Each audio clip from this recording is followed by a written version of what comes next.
It was 9:35 in the morning when 29-year-old Caitlin Roig began her morning class. When it happened, it was during our morning meeting, and literally right in the middle of that was when it started. What started? What did you hear? The shooting. Yeah, these units in the pool, I got bodies here. By 11 a.m., police give the first indications that there are multiple fatalities inside.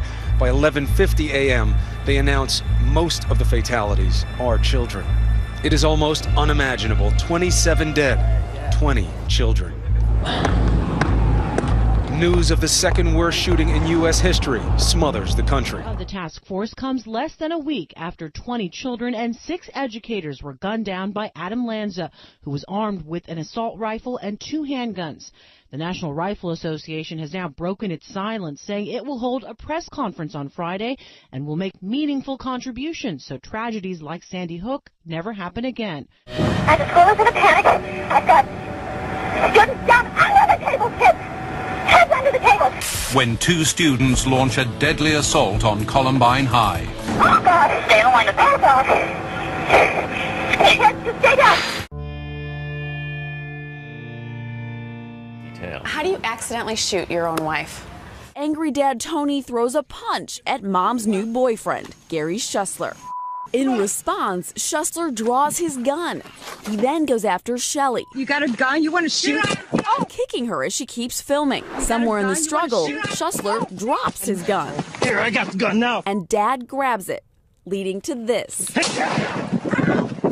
That's Shelley screaming in pain. Investigators say just after Tony Mulchek picked up the gun, it accidentally went off, striking his own wife. She was later flown to the hospital with a collapsed lung.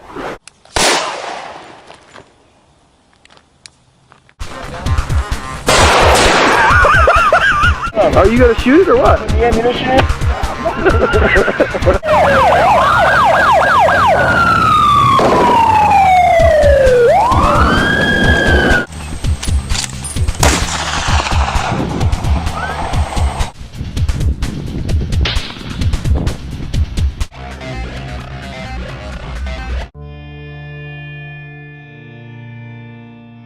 My client was on his own property protecting himself, and he did what anyone else would do to protect himself. It's just too bad. A fight started and somebody got shot. People are going to be very, very passionate about their weapons and very passionate about the Second Amendment.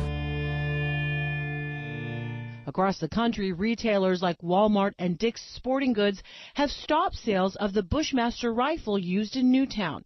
In California, lawmakers are proposing updates to the state's assault weapons ban, like requiring annual permit renewals for ammunition purchases and prohibiting bullet buttons, which allow guns to be easily reloaded with multiple rounds.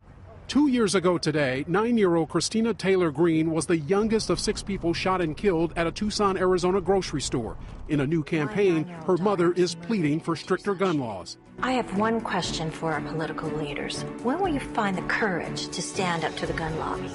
Her questions are part of a growing chorus of calls around the country for gun restrictions in the wake of a spike in gun-related murders in cities like Chicago and Detroit, and last month's tragedy in Newtown, Connecticut. A Gallup poll taken after Newtown shows more Americans, 58%, favor tougher rules on gun sales than at any time since 2004, up 15 points from 2011.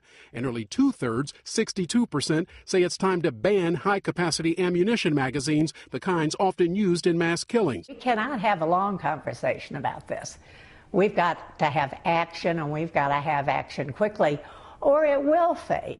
Yeah, England, Holland, Japan, Australia, India, no one has a gun. They had 20 or 30 gun murders all last year. We had 30,000, 40,000 woundings. There's no need for guns. Well, how many people do you think would save if we banned rifles? How many people do you think die per year from rifles in the United States? Enough. Gabby and I are both gun owners. We are strong supporters of the Second Amendment, but we've got to do something to keep the guns from getting into the wrong hands. A majority of Americans support laws requiring background checks before all gun purchases.